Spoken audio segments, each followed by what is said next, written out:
all being here. We have an important topic today to talk about the potential of $125 billion in savings that has been ignored, and we're going to have a discussion about the review of the Department of Defense's efficiency study.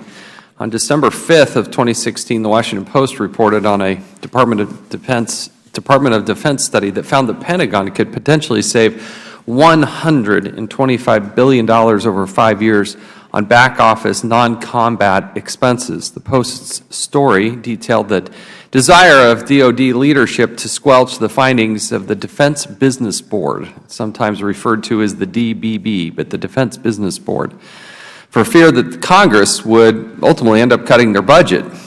That's the concern.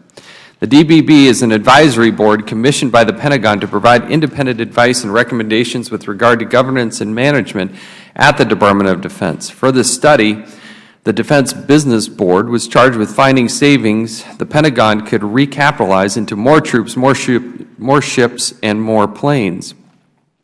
Enlisting the management consulting firm of McKinsey & Company, one of the premier consulting companies we have in this country, the DBB spent months analyzing the Pentagon's business systems and back-office operations.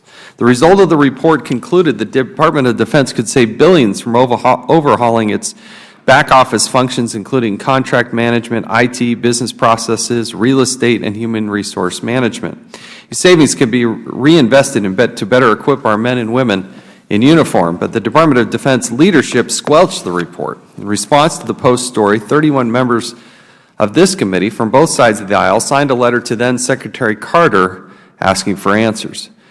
With the change in administrations, the urgent need for reform at the Pentagon has not changed. There are a number of statistics that tend to support the DBB's recommendation for rigorous oversight. First, the Pentagon continues to expand its use of contractors. From 2001 to 2015, the Department of Defense increased the number of civilian employees by roughly 14%.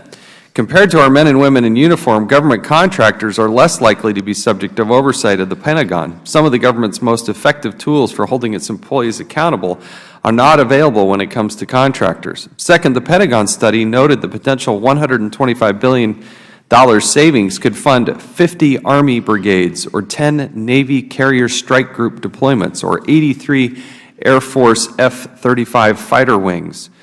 So while our troops are engaging in the enemy in Iraq and Syria and patrolling the South China Sea and really helping make sure that this world in the United States is a safe place, the Pentagon is resistant to back-office cuts that would better fund and equip these men and women who are doing the hard work on the front lines. Given how dangerous our world is, we really, truly have to get this right. And if we're going to ensure our troops are the best equipped possible, it is our responsibility to oversee how this money is expended. It is a lot of money. It's the single biggest line item in our discretionary spending budget. The Constitution delegates to Congress the role of providing the training and equipment of the Army and to, quote, maintain a Navy, end quote. It is our job to make sure that our warfighters are getting all the support that they need to do their job. So we have a very astute panel, and we look forward to having a discussion with them about this report and what can be done to save money at the Pentagon.